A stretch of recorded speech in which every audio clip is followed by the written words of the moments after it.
Hello friends, मैं Aryan Shukla business adviser YouTube channel business adviser 009 पर आपका स्वागत करता हूं। अभी पिछले भाग में हमने बात की थी डिमांड के बारे में, बल्कि डिमांड को टच करने का प्रयास किया था क्योंकि यह इम्पोर्टेंट है। डिमांड को समझना इम्पोर्टेंट है, लेकिन डिमांड के पहले की सीढ़ी इंटरेस्ट होती है। आज इस भाग में हम इंटरेस्ट के बारे में बात करेंगे। इंटरेस्ट, जिसका अर्थ होता है रुचि। इंटरेस्ट और इंटरेस्ट, रुचि और ब्याज।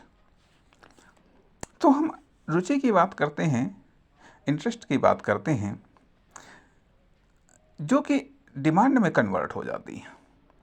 जो कि डिमांड में कन्वर्ट हो जाती है कि जब हम एक प्रोफेशनल लाइफ में कदम रखते हैं या जब हम एक उद्यमी के रूप में कोई प्रोडक्ट या सर्विस को लॉन्च करते हैं या किसी फर्म, दुकान, कंपनी को लॉन्च करते हैं, तो उस समय ज़रूरत इस बात की होती है, नंबर एक पर पहली तो बात आती है कि हम डिमांड को समझें। डिमांड के अकॉर्डिंग ही हम चाहे कोई प्रोडक्ट लॉन्च करें या फिर कोई सर्विस लॉन्च करें या फिर कोई फर्म, दुकान, कंपनी लॉन्च करें।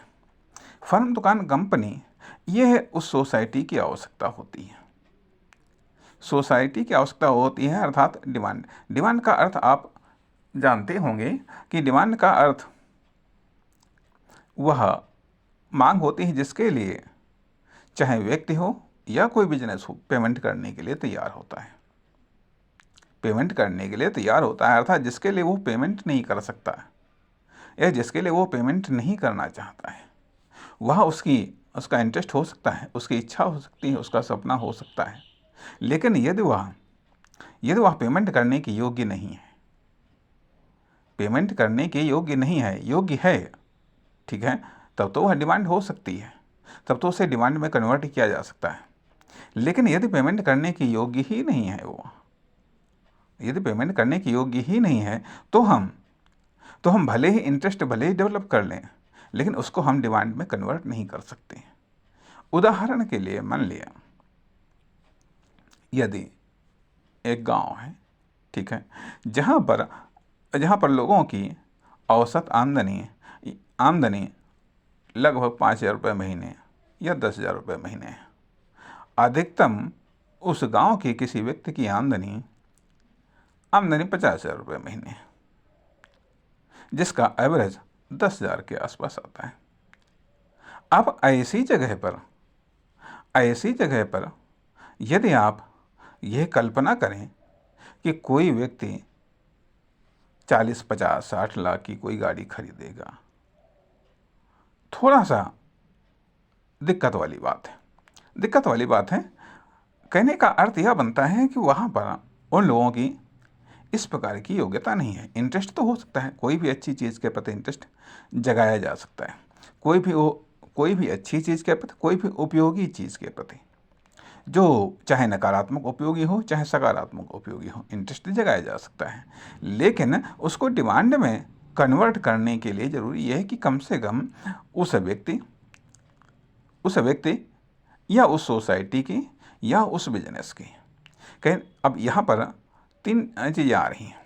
जब हम डिमांड का अध्ययन हम करते हैं तो नंबर 1 व्यक्तिगत लेवल पर, सिंगुलर लेवल पर सिंगुलर व्यक्ति हो सकता है, सिंगल व्यक्ति हो सकता है, सिंगल कोई समूह हो सकता है, सिंगल कोई फर्म, संस्था, कंपनी हो सकती है। अर्थात कहने का अर्थ है कि सिंगल कोई व्यक्ति हो सकता है, अथवा कोई बिजनेस हो सकता है, अथवा सोसाइटी हो सकती है, अथवा प्लूरल में बहुत से व्यक्ति हो सकते हैं, बहुत से फर्में, दुकानें, कंपनी हो सकती हैं, बहुत से सोसाइटी हो सकती हैं, बहुत से क्षेत्र, गांव, शहर हो सकते हैं। कहने का अर्थ यहाँ आता है कि जब हम डिमांड के बारे में बात करते हैं या डिमांड के बारे में हम सोचते हैं, बिना डिमांड के किसी बिजनेस की कल्पना नहीं की जा सकती है। क्योंकि जब डिमांड होगी तभी सेल्स होगी, जब सेल्स होगी तभी इनकम होगी। क्योंकि बिजनेस के मामले में हमारा फाइनल उद्देश्य होता है प्रॉफिट को कमाना। प्रॉफिट को कमाना, लेकिन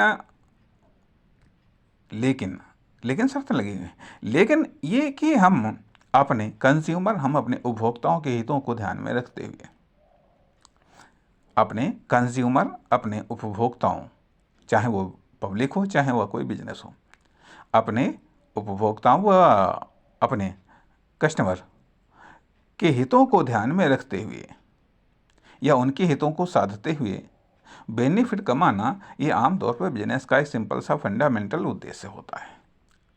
इस उद्देश्य की प्राप्ति के लिए हम कोई प्रोडक्ट लॉन्च करते हैं, हम कोई सर्विस लॉन्च करते हैं, हम कोई फर्म, दुकान, कंपनी को लॉन्च करते हैं।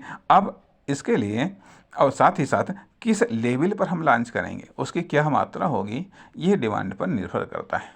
क्योंकि इन सभी चीज़ों में, चाहे हम कोई प्रोडक्ट लॉन्च करें या कोई सर्विस लॉन्च करें या कोई फर्म, दुकान, कंपनी को लॉन्च करें, इसमें इन्वेस्टमेंट होता है।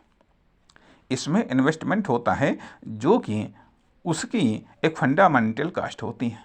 तो जहाँ एक तरफ हमको इस फंडामेंटल कास्ट को निकालना होता है, वहीं दूसरी तरफ जो हमारी डेली कास्ट है उसको भी निकालना होता है। जब इन दोनों कास्टों को निकालना होता है, उसके लिए ये ज़रूरी बनता है कि हाँ, उस प्रोडक्ट उस सर्विस की लॉन्च हो, उस प्रोडक्ट और उस सर्विस की डिमांड हो, और उस फर्म, दुकान, कंपनी की डिमांड हो अर्थात उसमें लोगों का इंटरेस्ट हो। यदि वह बिजनेस टू बिजनेस है तो उसमें बिजनेस का इंटरेस्ट हो, उसमें रुचि लें। इसके लिए अब यहाँ पर उपयोगिता की बात आती है। तो उपयोगिता यहाँ पर दो प्रकार की होती है। नंबर एक वह उपयोगिता है जो कोई उपभोक्ता किसी वस्तु या सेवाओं की इकाइयों के उपभोग के बदले प्राप्त करता है। दूसरी होती है कि व्यावसायिक उपयोगिता। व्यावसायिक उपयोगिता का अर्थ यह बनता है कि वो प्रोडक्ट व सर्विस की इकाइयों का उपभोग करने पर जब किसी बिजनेस के हित साधे जाते हैं या हितों को लाभ होता है या हित प्राप्त होते हैं, तो उसे हम व्यावसायिक उपयोगिता कहते हैं। व्यावसायिक उपयोगिता का ये भी अर्थ है कि जब कोई ऐसे व्यावसायिक प्रोडक्ट या व्यावसायिक सर्विसेज को खरीदने पर जब उसको बेनिफिट होता है, खरीदने वाले को इकोनॉमिक बेनिफिट होता है अथवा कुछ अदर्स बेनिफिट होते हैं, कुल मिलाकर के टोटल जो बेनिफिट होते हैं वह उसकी व्यावसायिक उपयोगिता को प्रदर्शित करता है। इसलिए सवाल इस बात का उठता है कि आखिरकार जो आपकी फर्म है, दुकान है, कंपनी है, प्रोडक्ट है या सर्विस है, इसमें किस प्रकार की उपयोगिता निहित है, उपभोगी उपयोगिता या फिर व्यावसायिक उपयोगिता। इन दोनों को डिफाइन करना होता है। अर्थात आप जो करने जा रहे हैं अभी तो करने की बात कर रहे हैं, ठीक है, आप जो करने जा रहे हैं वो पब्लिक के लिए है या फिर बिजनेस के लिए है। यदि पब्लिक के लिए है तो उसकी उपभोगी उपयोगिता को ध्यान में रखना है। यदि बिजनेस के लिए है तो उसकी व्यावसायिक उपयोगिता को ध्यान में रखना है। यदि आप करने जा रहे हैं और यदि आप कर रहे हैं तो आपको ध्यान रखना है। यदि आप करने जा रहे हैं किसी भी बिजनेस, किसी भी प्रोडक्ट या सर्विस को लॉन्च करने जा रहे हैं या फिर कोई फर्म या दुकान, कंपनी को लॉन्च करने जा रहे हैं, तो आपको ध्यान रखना है, इंटरेस्ट को ध्यान रखना है, साथ ही साथ डिमांड को भी ध्यान में रखना है। उपभोगी या व्यावसायिक दोनों अर्थों में ध्यान रखना है। लेकिन यदि मान लिया इसके विपरीत क्या होता है, यदि आप ऐसा नहीं करते हैं तो समस्या क्या आती है? तो समस्या यहाँ पर यह आती है, एक दूसरे प्रकार की समस्या आती है कि यदि आप कोई प्रोडक्ट या सर्विस को चला रहे हैं या फिर कोई फर्म, दुकान, कंपनी को आप चला रहे हैं या कोई फर्म, दुकान, कंपनी चल रही है, स्वतंत्र रूप में चल रही है, तो उसको ध्यान न तो पब्लिक के इंटरेस्ट को, न व्यावसायिक इंटरेस्ट को ध्यान रखना है, न पब्लिक के डिमांड को ध्यान रखना है, न पब्लिक के इंटरेस्ट को ध्यान रखना है। कहने का अर्थ यह बनता है, मैं यहाँ पर ये कहना चाहता हूँ कि उसे मेंटेन करना है, उसे मेंटेन करना है और मेंटेन रखना है। पब्लिक इंटरेस्ट को भी मेंटेन करना है और मेंटेन रखना है। कॉमर्शियल व्यावसायिक इंटरेस्ट को भी मेंटेन रखना है और मेंटेन बनाए रखना है। मेंटेन करना है और मेंटेन बनाए रखना है। जब ये पब्लिक इंटरेस्ट या कॉमर्शियल इंटरेस्ट, क्योंकि किसी भी प्रोडक्ट या सर्विस में दोनों ही हो जाते हैं, दोनों ही हो जाते हैं, क्योंकि कौन कौन किस प्रोडक्ट या सर्विस का किस प्रकार से इस्तेमाल करेगा ये तय हम नहीं करते हैं, ये दूसरा तय करता है कि उसको कॉमर्शियल रूप में इस्तेमाल करेगा या उसको उपभोगी रूप में इस्तेमाल करेगा, ये दूसरे पर निर्भर करता है। इसलिए जब हम दोनों प्रकार के उस प्रोडक्ट या सर्विस में या उस फर्म या दुकान कंपनी में दोनों प्रकार की उपयोगिताओं को निहित कर देंगे तो स्वाभाविक बात है कि उसमें पब्लिक का या कॉमर्शियल दोनों प्रकार का इंटरेस्ट बढ़ जाएगा। जब दोनों प्रकार का इंटरेस्ट बढ़ जाएगा तो दोनों प्रकार की डिमांड बढ़ जाएगी। लेकिन अब जो चल रहे हैं कंटिन्यू वर्तमान में हैं, तो उनके लिए इंटरेस्ट को मेंटेन करना है और डिमांड को भी मेंटेन रखना है। क्योंकि यदि हमको अपनी सेल्स को मेंटेन करना है, सेल्स को मेंटेन करने के लिए इंटरेस्ट और डिमांड दोनों को मेंटेन करना है, दोनों को मेंटेन करना है। इसके लिए आमतौर पर कई सारे तरीके अपनाए जाते हैं, लेकिन साथ ही साथ समीक्षा भी की जाती है। समीक्षा भी की जाती है दैनिक रूप में, साप्ताहिक रूप में, मासिक, त्रैमासिक, छमाही, वार्षिक, त्रैवार्षिक आदि इत्यादि। टाइम के आधार पर समीक्षा की जाती है। बढ़ रही है या घट रही है, कितनी बढ़ी, कितनी घटी, किस दर से बढ़ रही है, किस दर से घट रही है, क्यों बढ़ रही है, क्यों घट रही है, कैसे बढ़ेगी, कैसे घटेगी, कैसे बढ़ गई है और कैसे घट गई है, कैसे घट गई है आदि तमाम चीज़ों को विभिन्न कारणों के आधार पर समीक्षा की जाती रहती है। इसलिए समीक्षा की जाती रहती है ताकि हम अपने इन्वेस्टमेंट को मेंटेन रख सकें, अपने इन्वेस्टमेंट को मेंटेन कर सकें, साथ ही साथ अपनी कास्ट को बिना किसी व्यवधान के निकालते रह सकें, साथ ही साथ अपने प्रॉफिट को हम बढ़ाते रह सकें, अपने प्रॉफिट को बढ़ाते रह सकें। इसके लिए ज़रूरी है कि हाँ, हम अपनी सेल्स को बढ़ाएं। इसके लिए ज़रूरी है कि हम अपनी सेल्स को बढ़ाएं, अर्थात यदि हमें अपनी इनकम को बढ़ाना है तो हमें अपनी सेल्स को बढ़ाना होगा, सेल्स को बढ़ाना होगा। दूसरी तरफ इनकम बढ़ाने वो तो तमाम सारे तरीके हैं, हम अपनी कास्ट घटा दें या अन्य तमाम सारे तरीके हैं, लेकिन यहाँ पर हम चूँकि डिमांड की चर्चा कर रहे हैं तो इस कारण से डिमांड के आधार पर ही हम इनकम को भी डिफाइन कर रहे हैं। कहने का अर्थ यह बनता है कि यदि हमको अपनी इनकम को बढ़ानी है, अर्थात आप चाहे व्यक्ति हो, फर्म हो, दुकान हो, कंपनी हो, प्रोडक्ट हो या सर्विस हो, यदि हमें अपनी इनकम को बढ़ानी है तो हमें अपनी सेल्स को बढ़ाना पड़ेगा।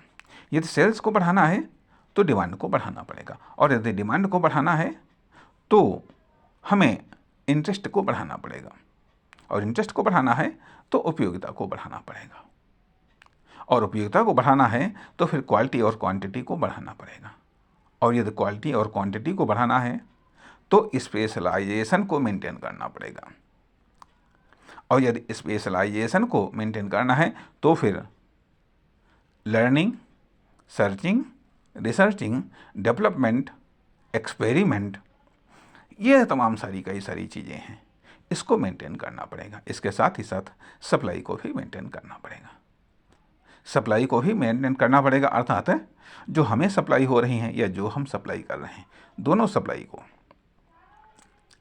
जो हमें सप्लाई हो रही है जिससे हम प्रोडक्ट या सर्विस जो कुछ भी है उसको हम बना रहे हैं, तथा जो हम सप्लाई कर रहे हैं प्रोडक्ट या सर्विस के रूप में या फर्म या दुकान कंपनी के रूप में जो भी है, तो इन दोनों प्रकार की सप्लाई को मेंटेन करना पड़ेगा, दोनों प्रकार की सप्लाई को मेंटेन करना पड़ेगा। परंतु मेन चीज़ें यहाँ पर मेन चीज़ के रूप में हम टारगेट कर रहे हैं इंटरेस्ट को, जहाँ एक तरफ एक्सटर्नल इंटरेस्ट जो पब्लिक का हो सकता है या बिजनेस का होता है, जिससे हमें डिमांड पैदा होती है। जिससे डिमांड पैदा होती है, डिमांड से सेल्स पैदा होती हैं, सेल्स से इनकम पैदा होती है। तो अब सवाल इस बात का उठता है कि जो इंटरेस्ट है इसको हम इसी इंटरेस्ट के आधार पर या इसी डिमांड के आधार पर हम लॉन्च करते हैं और साथ ही साथ हम मार्केट में बने रहते हैं। तो हमें यदि हम कुछ कर रहे हैं किसी फर्म, दुकान या कंपनी के रूप में हैं या किसी प्रोडक्ट या सर्विस के रूप में हैं, तो फिर हमें अपने अपने इंटरेस्ट नहीं, पब्लिक के इंटरेस्ट को, जो कस्टमर हैं उसके इंटरेस्ट को मेंटेन करना होगा और बराबर मेंटेन करते रहना होगा, बराबर उसकी समीक्षा करते रहनी होगी। तभी हम अपनी डिमांड को कंटिन्यू रख सकते हैं। अब ये सेल्स के आधार पर भी हम जान सकते हैं कि इंटरेस्ट में ये डिमांड में बढ़ोतरी हो रही है या कमी हो रही है। कुल मिलाकर के इन चीज़ों के मामले में हमें कम से कम शांत नहीं बैठना है। ये या तो बढ़ती हैं या ये घटती हैं, स्थिर नहीं रहती हैं, और ना ही इनके स्थिरता की कल्पना करनी चाहिए। अर्थात इनके स्थिरता की बात करना कम से कम फिलहाल इस बात को मैं यही कह सकता हूँ, ये कल्पना की चीज़ है। या तो ये बढ़ती है या घटती है, और कभी कभी अचानक बढ़ जाती है और कभी कभी अचानक डाउन हो जाती है, कभी कभी बाउंस बैक भी मारती है। तो सवाल इस बात का उठता है कि आखिरकार आपके प्रोडक्ट या सर्विस की डिमांड या आपकी फर्म, दुकान, कंपनी की डिमांड या आपकी डिमांड किस प्रकार की है, बढ़ रही है तो कितनी बढ़ रही है और किस डिग्री में बढ़ रही है। अर्थात 10, 20, 30, 40 डिग्री वाले बढ़ रही है, या फिर 60, 70, 80 या बिल्कुल सीधे स्ट्रेट हो रही है, या फिर केवल उसमें मूवमेंट हो रहा है, या फिर माइनस में जा रही है यदि माइनस में जा रही है तो किन कारणों से? क्या कोई ऐसे कारण हैं जो आप पर निर्भर करते हैं, आपकी पॉलिसी पर निर्भर करते हैं, या आपके सॉफ्टवेयर या हार्डवेयर पर निर्भर कर रहे हैं, या फिर कोई मतलब इंटरनल कारण है या फिर एक्सटर्नल कारण है? यदि एक्सटर्नल कारण है तो उसको भी मेंटेन किया जा सकता है, यदि इंटरनल कारण है तो उसको भी मेंटेन किया जा सकता है। अब यहाँ पर अभी हम बात कर रहे थे कि एक्सटर्नल इंटरेस्ट की, अब थोड़ा इंटरनल इंटरेस्ट की भी बात कर लेते हैं। इंटरनल इंटरेस्ट क्या होता है? इंटरनल इंटरेस्ट में एक तो खुद का इंटरेस्ट, जो मेन प्रबंधन है उसका इंटरेस्ट, दूसरी चीज़ जो प्रोसेसिंग यूनिट है, चाहे वह स्टाफ हो, चाहे मशीनें हों, चाहे टूल्स हों, अन्य चीज़ें हों, इनका इंटरेस्ट, और तीसरी चीज़ जो इसके सप्लायर हैं उनका इंटरेस्ट। इसलिए इन तीनों इंटरेस्ट को मेंटेन करना जरूरी है। किसका इंटरेस्ट? एक तो मेन प्रबंधन, उसका इंटरेस्ट, दूसरा जो प्रोसेसिंग यूनिट है जिसमें स्टाफ अन्य चीज़ें आती हैं, प्रोसेसिंग यूनिट का इंटरेस्ट, और तीसरी चीज़ सप्लायर, इनका इंटरेस्ट। एक्सटर्नल इंटरेस्ट में कंज्यूमर का इंटरेस्ट, बिजनेस का इंटरेस्ट, और तीसरा जो एडवाइज़र है, अर्थात वो लोग जो कि प्रोडक्ट या सर्विस को इस्तेमाल करने की एडवाइस देते हैं। अर्थात वो कोई व्यक्ति भी हो सकता है जिसके कारण इंटरेस्ट डेवलप होता है। तो इसलिए एक्सटर्नल लेवल पर तीन चीज़ों को हमको मेंटेन करना होता है। अर्थात कंज्यूमर वो जो कि अंतिम रूप में वस्तु या सेवाओं का उपभोग करता है, बिजनेस वो जो आपसे माल को खरीद करके या आपसे जो प्रोडक्ट या सर्विस को खरीद करके उसे व्यावसायिक रूप में इस्तेमाल करता है, अर्थात दूसरे को बेच देता है, अर्थात दूसरे कस्टमर को बेच देता है, दूसरे कुछ इंटरेस्ट के साथ में, कुछ बेनिफिट के साथ में उसको बेच देता है। तो वहाँ पर उसको व्यावसायिक इंटरेस्ट भी होना चाहिए। अर्थात आपके प्रोडक्ट या सर्विस में, आपके फर्म या दुकान, कंपनी में न केवल कंज्यूमर इंटरेस्ट होना चाहिए बल्कि बिजनेस इंटरेस्ट भी होना चाहिए, व्यावसायिक इंटरेस्ट भी होना चाहिए। तीसरी वो चीज़ें कि जब कंज्यूमर उपभोग करने के बाद में दूसरे को सलाह देता है या खुद को सलाह देता है कि हाँ ये चीज़ बढ़िया है, ये चीज़ कम से कम हमारे लिए बढ़िया है, हमें इसको रिपीट करना है। यदि इंटरेस्ट आप डेवलप में कामयाब हो गए, इंटरेस्ट को डेवलप में कामयाब हो गए, तो स्वाभाविक बात है वो डिमांड होगी और डिमांड रिपीट होगी, रिपीटेड कस्टमर होगा, रिपीटेड बिजनेस होगा। यदि व्यावसायिक इंटरेस्ट को मेंटेन करने में आप कामयाब हो गए तो स्वाभाविक बात है कि वो व्यावसायिक डिमांड रिपीटेड होगी। रिपीटेड होगी तो कहने का अर्थ यह बनता है कि डिमांड को उत्पन्न करने के लिए आपको इंटरेस्ट को पैदा करना होगा, ठीक है, और डिमांड को रिपीट करने के लिए उस इंटरेस्ट को बनाए रखना होगा। अर्थात सेल्स को स्टार्ट करने के लिए आपको डिमांड को जनरेट करना होगा और सेल्स को बनाए रखने के लिए डिमांड को मेंटेन करना होगा। तो इसलिए बिजनेस में दो कार्य करने पड़ते हैं, एक तो बनाना और दूसरा बनाए रखना। एक तो बनाना, दूसरा बनाए रखना। इस प्रकार से इन्वेस्टमेंट भी दो प्रकार का होता है, जो बनाने के काम आता है। एक इन्वेस्टमेंट वो जो बनाने के काम आता है, दूसरा वो जो बनाए रखने के काम आता है। अब इन्वेस्टमेंट केवल मौद्रिक ही नहीं होता है, बल्कि knowledge, skill, talent, experience, result making क्षमता आदि तमाम प्रकार की कई सारे इन्वेस्टमेंट होते हैं। जिन सारे इन्वेस्टमेंटों को मिला करके कोई भी प्रोडक्ट या कंपनी या सर्विस लॉन्च होती है या देखने योग्य बनती हैं, ठीक। और फिर उसके बाद में उसको उस मेंटेन रखने के लिए, उसको मार्केट में रहने के लिए, उसको कार्य करने के लिए, उसको बराबर इंडस्ट्री में बने रहने के लिए उसको ये सब तमाम चीज़ें मेंटेन करनी पड़ती हैं, जिसके लिए हाँ ये भी कह सकते हैं मेंटेनेंस इन्वेस्टमेंट, जो इंटरेस्ट को मेंटेन रखने के लिए इस्तेमाल होता है, डिमांड को मेंटेन रखने के लिए इस्तेमाल होता है, सेल्स या इनकम को मेंटेन रखने के लिए इस्तेमाल होता है। तो हमने यहाँ पर बताया कि एक्सटर्नल इंटरेस्ट में तीन फैक्टर आते हैं जो कि परामर्श देता है। व्यक्ति खुद भी परामर्श देता है, दूसरों को भी परामर्श देता है कि वो दुकान बढ़िया या वो कंपनी बढ़िया या वो प्रोडक्ट बढ़िया या वो सर्विस बढ़िया है। उसको आप यदि इस्तेमाल करेंगे तो आप घाटे का सौदा नहीं होंगे। तो यहाँ पर बात ये भी आ रही है कि आप दूसरों से बेहतर कैसे, आपकी फर्म, दुकान, कंपनी दूसरों से बेहतर कैसे, आपका प्रोडक्ट या आपकी सर्विस दूसरों से बेहतर कैसे। इसलिए कंपैरेटिव रूप में आप इंटरेस्ट को जनरेट कर सकते हैं, इंटरेस्ट को क्रिएट कर सकते हैं, इंटरेस्ट को डेवलप कर सकते हैं। परिणाम, आप डिमांड को जनरेट कर सकते हैं, डिमांड को क्रिएट कर सकते हैं, डिमांड को डेवलप कर सकते हैं। परिणाम, सेल्स आपकी डेवलप होगी, सेल्स क्रिएट होगी, सेल्स जनरेट होगी। परिणाम, इनकम क्रिएट होगी, जनरेट होगी, डेवलप होगी।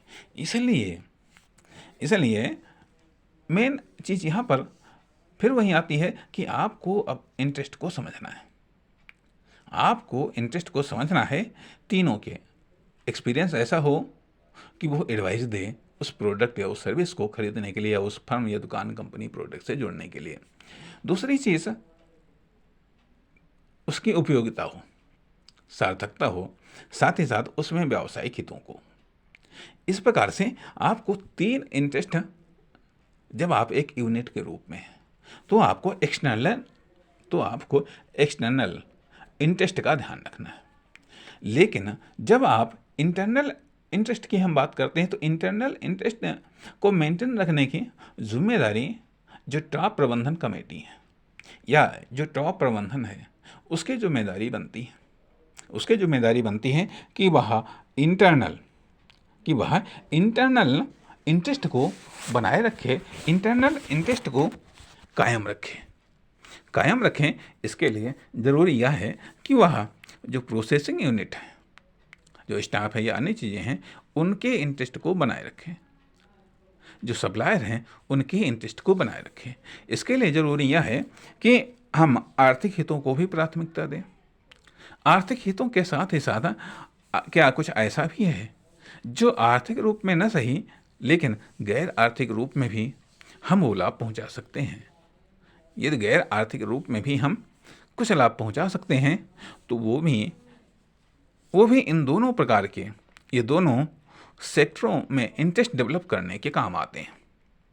अन्य प्रकार की तमाम सारी फैसिलिटीज़ होती हैं, सुविधाएं होती हैं, या इमोशनल भी सुविधाएं होती हैं, इमोशनल लगाव या इमोशनल इन्वेस्टमेंट भी होता है, या अन्य तमाम प्रकार का होता है, जिसके कारण हम प्रोसेसिंग यूनिट का इंटरेस्ट बनाए रख सकते हैं, हम सप्लायर का भी इंटरेस्ट बनाए रख सकते हैं।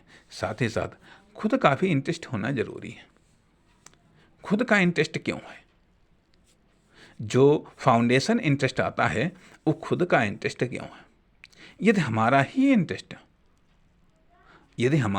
इंटरेस्ट बाधित हो रहा है, डिस्टर्ब हो रहा है, सही तरीके से मेंटेन नहीं हो रहा है, तो स्वाभाविक बात है, यदि हमारा ही इंटरेस्ट मेंटेन नहीं होगा तो हमारे एक्शन मेंटेन नहीं होंगे। यदि एक्शन मेंटेन नहीं होंगे तो हमारा इन्वेस्टमेंट मेंटेन नहीं होगा। यदि हमारा इन्वेस्टमेंट मेंटेन नहीं होगा तो जिसमें होना है उसका डेवलपमेंट नहीं होगा। जब हम ही भी ऐसा हैं और हमारा ही इंटरेस्ट मेंटेन नहीं हो पा रहा है, हम अपने ही इंटरेस्ट को नहीं डिफाइन कर पा रहे हैं, हम अपने ही हितों को नहीं साध पा रहे हैं, तो हम दूसरे के हितों को क्या साधेंगे? लेकिन यदि कभी कभी हम दूसरे के हितों को साधने में अपने हित को साधना भूल जाते हैं तो भी हम अधिक समय तक नहीं टिक सकते, ना जो है उससे हम अधिक समय तक जुड़े रह सकते हैं। इसलिए जहाँ पर हमें अपने इंटरेस्ट को भी ध्यान में रखना है, ये बात अलग है कि यदि दूसरे आर्थिक हितों को प्राथमिकता दे रहे हैं तो हो सकता है कि हम अपने आर्थिक हितों को सेकंड नंबर पर कर दें। यदि प्रोसेसिंग यूनिट में आर्थिक हितों को प्राथमिकता दी जा रही है तो हम अपने आर्थिक हितों को सेकंड नंबर पर कर दें और अब उसके स्थान पर दूसरे हितों को, जिनको सेकंड नंबर पर रखे हैं, उनको हम अपने प्रथम स्थान पर ले आएं। इस प्रकार से इंटरेस्ट को मेंटेन करना पड़ता है, और भी तमाम सारे तरीके हैं जिससे इंटरेस्ट को मेंटेन होता है। इस प्रकार से डिमांड बहुत महत्वपूर्ण है, इंटरेस्ट उससे भी महत्वपूर्ण है, उपयोगिता उससे भी महत्वपूर्ण है, और क्वालिटी और क्वांटिटी उससे भी महत्वपूर्ण है। इसलिए जो स्टेप बताए गए सब एक से एक बढ़ करके एक से एक इम्पोर्टेंट है, और उस इम्पोर्टेंस को हमें समझना होगा। उसके आधार पर अपने एक्शन को, अपने इन्वेस्टमेंट को, अपने डेवलपमेंट को डिसाइड करना होगा। फिर मिलेंगे कुछ अन्य विचारों के साथ, तब तक नमस्कार।